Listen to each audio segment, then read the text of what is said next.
मैंने कई बार सुना था कि रात की ट्रेनों में अजीबोगरीब घटनाएं होती हैं, पर कभी खुद महसूस नहीं किया था। पर इस बार जो हुआ उसने मेरी जिंदगी हमेशा के लिए बदल दी। मैं रवि, उम्र 28, मुंबई में रहता हूं और पेशे से एक ग्राफिक डिजाइनर हूं। पिछले हफ्ते एक काम के सिलसिले में मुझे दिल्ली जाना पड़ा। वैसे तो मैं फ्लाइट से जाता हूं, पर इस बार कुछ खास वजहों से मैंने ट्रेन का टिकट बुक किया। यह सफर रात का था, नाइट एक्सप्रेस से। गाड़ी रात 11 बजे मुंबई सेंट्रल से रवाना हुई। प्लेटफॉर्म पर सब कुछ सामान्य लग रहा था। लोग अपनी सीटें खोज रहे थे, कुछ लोग सामान व्यवस्थित कर रहे थे, तो कुछ पहले ही अपनी चादर ओढ़कर सोने की तैयारी कर चुके थे। मेरी सीट S2 कोच में थी, खिड़की के पास। मेरे आसपास बैठे यात्री भी काफी सामान्य लग रहे थे। मेरे बगल में एक बुजुर्ग व्यक्ति थे जिनकी उम्र 60 के करीब होगी। उन्होंने नीले रंग का स्वेटर पहन रखा था और उनके हाथ में एक पुरानी डायरी थी। उन्होंने मुझे एक बार घूरा, फिर डायरी में लिखने लगे। मेरी सीट के ठीक सामने एक लड़की बैठी थी जो शायद कॉलेज की छात्रा थी। वह पूरे समय अपने फोन में व्यस्त थी। गाड़ी ने जैसे ही प्लेटफॉर्म छोड़ा, एक अजीब सी ठंडक महसूस होने लगी। ये ठंड हवा की नहीं थी, यह अंदर तक झकझोर देने वाली ठंड थी। मैंने इसे नजरअंदाज किया और सोचा कि शायद यह मेरा वहम होगा। रात के करीब 1 बजे गाड़ी ने एक छोटा सा स्टेशन पार किया। बाहर सब कुछ काला था, अंधेरे के अलावा कुछ भी नजर नहीं आ रहा था। ट्रेन के अंदर भी काफी सन्नाटा था। मैं खिड़की से बाहर देख रहा था, तभी मुझे अचानक ऐसा लगा कि खिड़की के बाहर कोई दौड़ता हुआ दिखा। पहले तो मैंने सोचा कि यह मेरी आंखों का भ्रम होगा, पर जैसे ही मैंने ध्यान से देखा, बाहर सच में एक आकृति दिख रही थी। वह आकृति ट्रेन के साथ साथ दौड़ रही थी। लेकिन अजीब बात यह थी कि ट्रेन की रफ्तार लगभग 100 किलोमीटर प्रति घंटा थी और फिर भी वह आकृति उसी रफ्तार से भाग रही थी। मैंने जल्दी से खिड़की का पर्दा गिरा दिया और पलट कर देखा। सामने बैठी लड़की भी मुझे घूर रही थी। उसकी आंखों में डर साफ झलक रहा था। उसने धीरे से कहा, आपने भी देखा? इससे पहले कि मैं कुछ कह पाता, वह बुजुर्ग व्यक्ति जो मेरे बगल में बैठे थे अचानक बोल पड़े, यह ट्रेन आम नहीं है। रात में इस गाड़ी में जो होता है उसे जानना चाहोगे तो पछताओगे। उनकी बात सुनकर मेरी रूह कांप गई। मैंने उनसे पूछा, आपका क्या मतलब है? क्या आप इस ट्रेन के बारे में कुछ जानते हैं? उन्होंने गहरी सांस ली और कहा, यह ट्रेन हर रात नहीं चलती। यह उन लोगों को अपने साथ ले जाती है जिनका समय खत्म हो चुका है। रात के करीब 2 बजे ट्रेन अचानक रुक गई। यह एक सुनसान जगह थी जहां दूर दूर तक कोई रोशनी नहीं थी। ट्रेन के सारे यात्री खिड़की से बाहर झांकने लगे। अचानक ट्रेन की सारी लाइटें बंद हो गईं। सिर्फ मोबाइल की रोशनी और टॉर्चें दिख रही थी। चारों तरफ अजीब सी खामोशी छा गई और तभी ट्रेन के बाहर से किसी के चीखने की आवाज आई। यह आवाज इतनी डरावनी थी कि मेरे रोंगटे खड़े हो गए। लाइट्स करीब 5 मिनट बाद वापस आईं। जैसे ही लाइट्स आईं, हमने देखा कि ट्रेन में कुछ लोग गायब थे। मेरे डिब्बे में बैठा एक लड़का जो खिड़की के पास बैठा था अचानक गायब हो गया। उसकी जगह सिर्फ उसका बैग पड़ा था। बुजुर्ग व्यक्ति ने धीमे स्वर में कहा, यह वही समय है जब वह आते हैं। मैंने डरते हुए पूछा, कौन आते हैं? उन्होंने बस एक शब्द कहा, मृत्यु के दूत। ट्रेन के अंदर का माहौल अब पूरी तरह बदल चुका था। जिन यात्रियों के चेहरे पर कुछ देर पहले तक सामान्यता थी, वे अब डर और अनिश्चितता से भरे हुए थे। मेरी आंखें बार बार उस खाली सीट की तरफ जा रही थीं जहां पहले वह लड़का बैठा था। उसके गायब होने का कोई तार्किक कारण समझ नहीं आ रहा था। बुजुर्ग व्यक्ति की बात अब मुझे सच लगने लगी थी। मृत्यु के दूत, यह शब्द मेरे कानों में गूंज रहा था। मैंने उनसे और सवाल करना चाहा, लेकिन उन्होंने अपनी डायरी में कुछ लिखना शुरू कर दिया और मुझे अनदेखा कर दिया। करीब 2:30 बजे ट्रेन फिर से हिली। इस बार इसकी रफ्तार सामान्य से ज्यादा थी। ऐसा लगा कि ड्राइवर इस ट्रेन को किसी भूतिया जगह से जितनी जल्दी हो सके निकाल देना चाहता था। मैंने खिड़की से बाहर झांकने की हिम्मत जुटाई। अंधेरा इतना गहरा था कि कुछ दिखाई नहीं दे रहा था। तभी खिड़की पर किसी का हाथ लगा। मैंने झट से खिड़की का पर्दा खींच लिया और अपनी सीट पर चुपचाप बैठ गया। सामने बैठी लड़की जो अब तक अपने फोन पर व्यस्त थी, अचानक घबराते हुए खड़ी हो गई।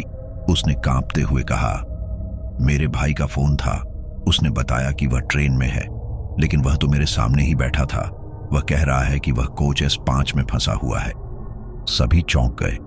उस लड़की का भाई वही लड़का था जो थोड़ी देर पहले गायब हुआ था। लड़की ने घबराते हुए मुझसे कहा, प्लीज मेरे साथ चलिए, मुझे कोच S5 तक जाना है। मैं डर के बावजूद उसकी मदद करने के लिए तैयार हो गया। बुजुर्ग व्यक्ति ने हमें चेतावनी दी, अगर कोच S5 में जाओगे तो वापस आने की उम्मीद मत रखना। उसकी बातों को अनसुना करते हुए मैं और वह लड़की धीरे धीरे S5 की तरफ बढ़ने लगे। रास्ता बहुत डरावना था। हर कोच से गुजरते हुए ऐसा लगा कि ट्रेन में मौजूद लोगों की संख्या कम होती जा रही है। जब हम S5 कोच में पहुंचे तो वहां की हालत देखकर हमारे होश उड़ गए। कोच पूरी तरह खाली था। सभी सीटों पर धूल जमी हुई थी और ऐसा लग रहा था जैसे वह कोच सालों से इस्तेमाल में नहीं आया हो। लड़की ने रोते हुए अपने भाई को पुकारा, अमित, कहां हो तुम? तभी कोच के एक कोने से किसी के हंसने की आवाज आई। यह हंसी सामान्य नहीं थी। यह एक ठंडी, डरावनी और खतरनाक हंसी थी। हमने आवाज की तरफ देखा तो एक धुंधली आकृति दिखाई दी। वह आकृति धीरे धीरे हमारी तरफ बढ़ने लगी। लड़की ने जोर से चिल्लाते हुए कहा, यह अमित नहीं है। धुंधली आकृति अचानक गायब हो गई, लेकिन उससे पहले उसने जो कहा उसने हमारे रोंगटे खड़े कर दिए। उसने कहा, यह ट्रेन उनकी है जो वापस नहीं लौटते।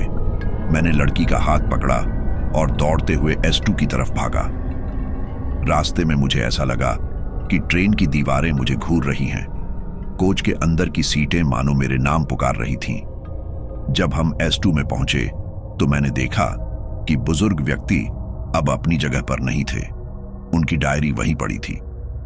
मैंने कांपते हुए वह डायरी उठाई और पढ़ना शुरू किया। उसमें लिखा था, इस ट्रेन में जो भी चढ़ता है वह अपने अतीत का सामना करता है, और जो उसे नहीं समझ पाते वे हमेशा के लिए इस ट्रेन का हिस्सा बन जाते हैं। लड़की ने मेरी तरफ देखा और पूछा, अब क्या करें? मैंने धीरे से कहा, शायद हमारे पास ज्यादा वक्त नहीं है। मैंने डायरी के शब्दों को पढ़कर महसूस किया कि इस ट्रेन में सब कुछ सामान्य नहीं था। ऐसा लग रहा था जैसे यह ट्रेन अपनी मर्जी से यात्रियों का चयन करती है और उन्हें किसी अनजान जगह की ओर ले जाती है। मेरे दिमाग में हजारों सवाल घूमने लगे, लेकिन जवाब एक भी नहीं था। यह ट्रेन उनकी है जो वापस नहीं लौटते। आकृति की वह बात बार बार मेरे कानों में गूंज रही थी। मैंने अपनी सांसें संभालने की कोशिश की और सामने खड़ी लड़की से कहा, हमें S5 कोच की और गहराई से जांच करनी होगी। वहां कुछ न कुछ ऐसा जरूर है जो इन सब घटनाओं की जड़ है। लड़की ने कांपते हुए सिर हिलाया। हम दोनों धीरे धीरे S5 की तरफ वापस बढ़ने लगे। हर कोच से गुजरते वक्त ऐसा लग रहा था जैसे हर कोच अपनी कहानी खुद बयां कर रहा हो। S5 में पहुंचने के बाद मैंने गौर किया कि कोच के अंदर धूल और जाले तो थे, लेकिन एक बात अजीब थी, वहां की सीटें नई लग रही थीं, जैसे हाल ही में इनका इस्तेमाल हुआ हो। हर सीट पर कोई न कोई निशान था। कुछ सीटों पर खून के धब्बे, कुछ पर गहरे खरोंच और कुछ सीटों पर उंगलियों के निशान ऐसे थे जैसे किसी ने खुद को रोकने की कोशिश की हो। लड़की ने एक सीट की तरफ इशारा करते हुए कहा, यह मेरे भाई की सीट है, यह बैग उसका ही है। मैंने बैग को उठाया और खोलकर देखा। उसमें कपड़े, एक पानी की बोतल और एक किताब थी, लेकिन किताब का पहला पन्ना फटा हुआ था और उस पर कुछ अजीबोगरीब शब्द लिखे हुए थे। अगर तुमने यह किताब खोल ली तो अब तुम्हारा समय खत्म। यह पढ़कर मेरा दिल जैसे डूब गया। मैंने तुरंत किताब बंद कर दी और लड़की को बताया। हमने सोचा कि यहां से लौट चलना ही सही होगा, लेकिन जैसे ही हम बाहर निकलने की कोशिश करने लगे, कोच का दरवाजा अचानक खुद ब खुद बंद हो गया। चारों तरफ एक अजीब सी आवाज गूंजने लगी। ऐसा लग रहा था जैसे कई लोग एक साथ रो रहे हों। ये आवाजें धीरे धीरे तेज होती जा रही थीं। तभी कोच के एक कोने में से धुंध निकलने लगी। धुंध ने एक आकृति का रूप ले लिया। यह वही आकृति थी जिसे हमने पहले देखा था। इस बार वह आकृति साफ नजर आ रही थी। यह एक आदमी था जिसकी आंखें पूरी तरह से काली थीं और चेहरा जला हुआ लग रहा था। उसने हमें घूरते हुए कहा, यहां आने का साहस किया तो अब इसकी कीमत चुकानी होगी। लड़की जोर से चीखी, लेकिन मैं अपनी जगह पर जड़ हो गया। आकृति हमारी तरफ बढ़ने लगी। मैंने जल्दी से उस डायरी को निकाला जो मैंने S2 से उठाई थी। डायरी के अगले पन्ने पर लिखा था, अगर तुम्हें बचना है तो ट्रेन के अंतिम कोच तक पहुंचो, वहां से ही रास्ता खुलेगा। मैंने लड़की को यह बात बताई। उसने रोते हुए कहा, पर यह आकृति हमें जाने नहीं देगी। मैंने हिम्मत जुटाई और कहा, हमें इसका सामना करना होगा। यह हमारी कमजोरी का फायदा उठा रहा है। अगर हम डर दिखाएंगे तो यह हमें खत्म कर देगा। हमने दौड़ते हुए S5 से बाहर निकलने की कोशिश की। आकृति ने हमें रोकने के लिए कोच को हिलाना शुरू कर दिया। ऐसा लग रहा था जैसे पूरी ट्रेन पटरी से उतरने वाली हो। किसी तरह हम S5 से बाहर निकले और अगले कोच की तरफ दौड़ने लगे। हर कोच में चीजें अजीब होती जा रही थीं। एक कोच में सारे यात्री पुतलों की तरह बैठे हुए थे। उनकी आंखें खुली थीं, लेकिन उनमें कोई जान नहीं थी। दूसरे कोच में सीटों पर लाल धब्बे थे, जो शायद खून के थे।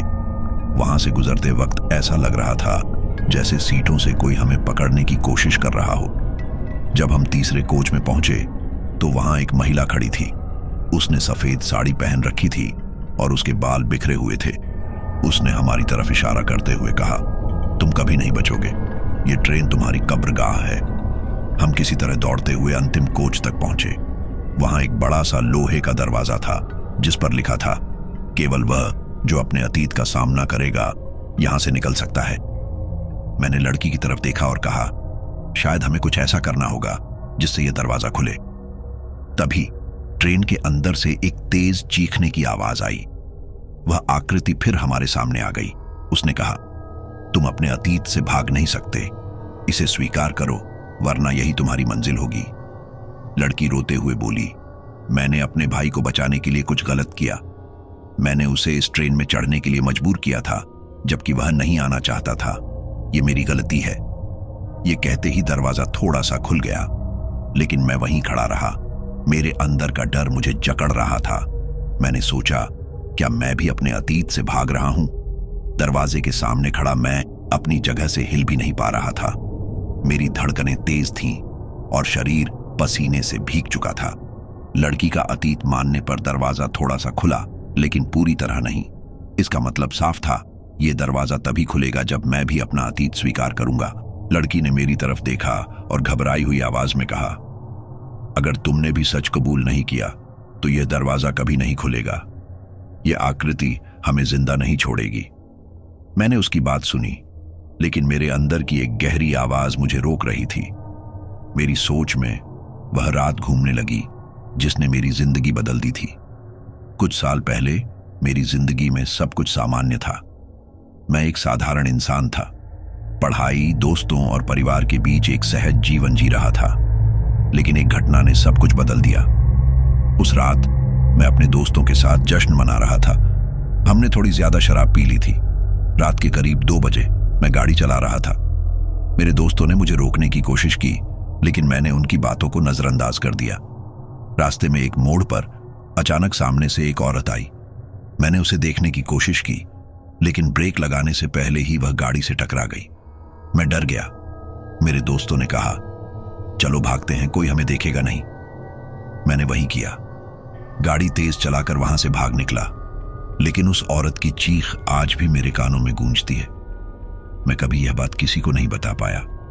मैंने घबराते हुए लड़की से कहा, मुझे नहीं पता मैं इस दरवाजे को खोल पाऊंगा या नहीं। मेरे अतीत का बोझ बहुत भारी है। लड़की ने मेरा हाथ पकड़ते हुए कहा, अगर तुम सच नहीं बोलोगे तो यह ट्रेन तुम्हें कभी छोड़ने नहीं देगी। खुद को माफ करना ही रास्ता है। उसकी बातों ने मुझे थोड़ा साहस दिया। मैंने कांपते हुए उस दरवाजे की तरफ देखा और चिल्लाया, हाँ, मैंने गलती की थी। मैंने एक औरत को मारा था और उसे वहीं छोड़ दिया था। यह मेरी सबसे बड़ी भूल थी। यह कहते ही दरवाजे पर लिखा वाक्य गायब हो गया। दरवाजा धीरे धीरे खुलने लगा। दरवाजे के पीछे का नजारा हमारी कल्पना से परे था। कोच के अंदर की दीवारें खून से सनी हुई थीं। हर तरफ चीखों की आवाजें गूंज रही थीं। कोच के बीच में एक बड़ा सा घेरा था, जैसे किसी ने वहां कोई अनुष्ठान किया हो। उस घेरे के अंदर एक आदमी बैठा था। उसके हाथ पैर बंधे हुए थे और उसकी आंखें खाली थीं। लड़की ने उसे पहचान लिया। यह मेरा भाई है, उसने रोते हुए कहा। लेकिन वह आदमी हिल भी नहीं रहा था। मैंने लड़की को रोका और कहा, रुको, ये वही हो सकता है जो हमें फंसाने की कोशिश कर रहा है। लड़की ने कहा, नहीं, मैं इसे यहां से बचाकर ले जाऊंगी। जैसे ही उसने अपने भाई को छुड़ाने की कोशिश की, वह आदमी अचानक खड़ा हो गया। उसकी आंखें पूरी तरह से काली हो चुकी थीं और उसने अजीब सी आवाज में कहा, तुम यहां से बचकर नहीं जा सकती। ये ट्रेन तुम्हारी कब्रगाह है। ट्रेन अचानक तेज रफ्तार से चलने लगी। ऐसा लग रहा था जैसे यह पटरी से उतरने वाली हो। मैं और लड़की घबराकर कोच के एक कोने में जा छिपे। आकृति फिर से प्रकट हुई और उसने हमें घेर लिया। उसने कहा, यह ट्रेन उन लोगों के लिए है जिन्होंने अपनी गलतियों से भागने की कोशिश की। यहां से निकलने का एक ही रास्ता है, मृत्यु। मैंने हिम्मत जुटाकर कहा, हम अपनी गलतियों को स्वीकार कर चुके हैं, अब हमें यहां से जाने दो। लेकिन आकृति ने हंसते हुए कहा, यह ट्रेन तुम्हें तभी छोड़ेगी जब तुम अपनी जान देकर इसकी भूख शांत करोगे। लड़की ने मेरी तरफ देखा और कहा, शायद हमें अपनी जिंदगी कुर्बान करनी होगी। यह ट्रेन हमें और समय नहीं देगी। मैंने उसकी बात सुनी और गहरी सांस लेते हुए कहा, अगर मेरी मौत से यह सब खत्म होता है तो मैं तैयार हूं। मैंने ट्रेन की खिड़की से बाहर झांकते हुए देखा कि हम किसी अनजान जगह पर थे। ट्रेन ने रफ्तार बढ़ा दी और हर तरफ अंधेरा छा गया। मैंने लड़की को कहा, तुम दरवाजे के पास जाओ, मैं इसे खत्म करने की कोशिश करता हूं। आकृति मेरी तरफ बढ़ने लगी। मैं उसकी आंखों में देखता रहा। वह जैसे जैसे करीब आती गई, मेरी सांसें धीमी होने लगी। अचानक ट्रेन की रफ्तार थम गई। लड़की ने दरवाजा खोलने की कोशिश की और यह खुल गया। वह बाहर कूद गई, लेकिन मैं वहीं रह गया। आकृति ने मुझसे कहा, तुमने अपनी गलती मान ली, लेकिन तुम अभी भी इससे पूरी तरह मुक्त नहीं हो सकते। तुम्हें सजा भुगतनी होगी। ट्रेन ने फिर से गति पकड़ ली। इस बार मैं अकेला था। हर कोच खाली हो चुका था, लेकिन उनकी चीखें अभी भी सुनाई दे रही थीं। मैं धीरे धीरे समझ गया कि यह ट्रेन अब मेरी कब्रगाह बन चुकी है। लड़की उस रात बच गई, लेकिन उसने कहा कि उसने कभी पीछे मुड़कर नहीं देखा। वह ट्रेन, वह आवाजें और वह भयानक अंत, यह सब उसकी जिंदगी का हिस्सा बन गया। और मैं अब भी इस ट्रेन में हूं।